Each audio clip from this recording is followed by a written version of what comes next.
Olá, eu sou o professor Reinhold e vamos dar início ao nosso curso de derivadas. Só que para isso eu preciso fazer uma revisão em algum conceito de função, né?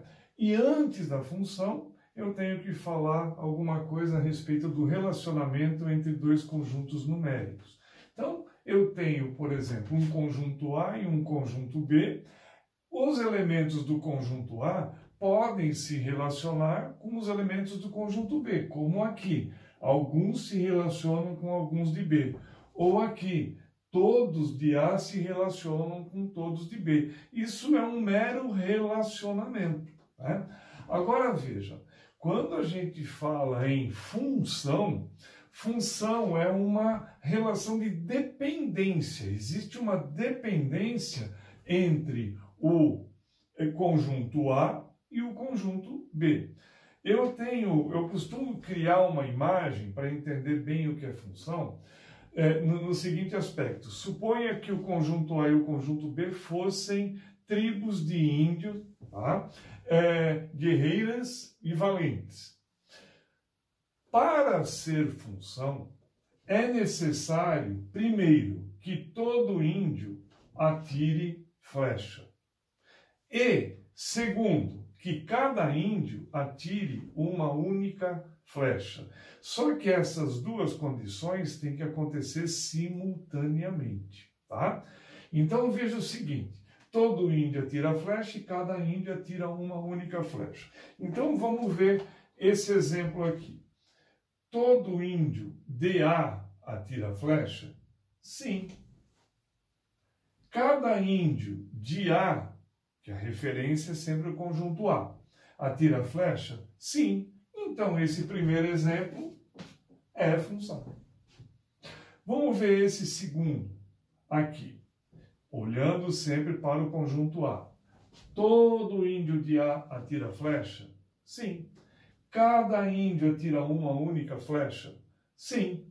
Então, esse relacionamento virou função. É função. Nesse caso, todo índio atira flecha? Sim. Cada índio atira apenas uma? Sim, também é função. Ah, mas sobrou um índio em B. Não interessa o conjunto B. O que interessa é o conjunto A.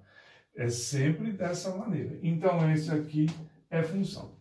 Vamos analisar uns exemplos a mais aqui. Isso é muito importante, tá? Isso é realmente bastante importante para entender o conceito da função. Então, vamos nesse primeiro exemplo. Todo índio atira flecha? Não, tem um indivíduo que não quis atirar. Então, isso não é função. Então, essa aqui não é função. Só por causa disso? Sim, só por causa disso. Veja, aqui, todo índio atira flecha? Sim, só que esse decidiu atirar duas. Portanto, também esse relacionamento não é função.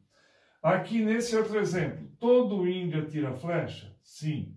Cada índio atira uma única flecha? Sim. Então, esse relacionamento é uma função. Ah, mas aqui sobrou no conjunto B um elemento sem se relacionar. Não faz mal, que o conjunto importante é o conjunto A, conjunto de partida. Veja nesse exemplo aqui. Todo índio atira flecha? Não, esse não quis atirar. Então, esse aqui não é função. Nesse exemplo, todo índio atira flecha? Sim. Cada índio atira uma única? Sim. Então, isso é função. Mesmo que a vítima seja sempre o mesmo cara. Isso não interessa. O que interessa é se todo índio atira flecha e se cada índio atira uma única flecha. Então, isso aqui é uma função, tá?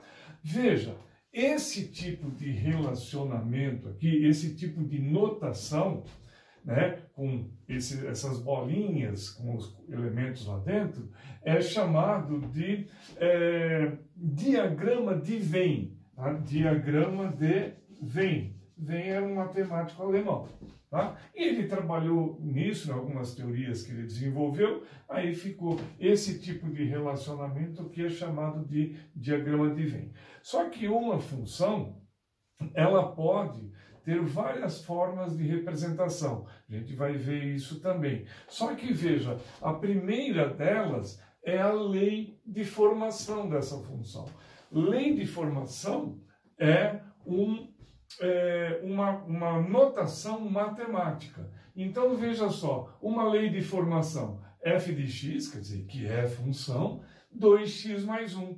É uma, como a gente fala erradamente, uma fórmula. Não é uma fórmula, é uma lei de formação. Mas, veja, 2x mais 1. F de 1 significa que eu estou pegando o número 1 para colocar no lugar do x. Faz a conta, vai dar 3. O menos 3, número negativo entre parênteses, aí vai dar menos 5. Outra lei de formação de uma outra função, f de x, 3x² menos 1. Simples. F de 0, peguei um índio 0, o elemento 0 de um conjunto A. Com quem que ele vai se relacionar? Com menos 1. O f de menos 2, com quem que ele vai se relacionar fazendo a conta? Com o 11. Outra função aqui, vamos supor essa, 3x menos 1 sobre 2. Se eu pegar aleatoriamente um elemento no conjunto A, falar o número 1, com quem que o número 1 se relaciona? Fazendo a conta, ele vai se relacionar com o número 1 também. O 0, com quem que vai se relacionar? Fazendo a conta com o menos meio. Tá? E assim vai, você tem infinitas possibilidades de lei de formação, algumas mais simples, algumas mais complexas. Só mais um exemplo aqui, veja essa aqui, f de x, 4x menos 3. O 1 vai se relacionar com quem? Fazendo a substituição, vai dar raiz de 1. Raiz de 1 mais ou menos 1. Nesse caso aqui, f de 3. 4 vezes 3, 12. 12 menos 3, 9. Raiz de 9. Mais ou menos 3. Por que isso? Simplesmente porque toda raiz par tem sempre duas possibilidades. Tá bom? Eu vou colocar mais alguns exemplos e aí nós vamos discutir um pouco mais.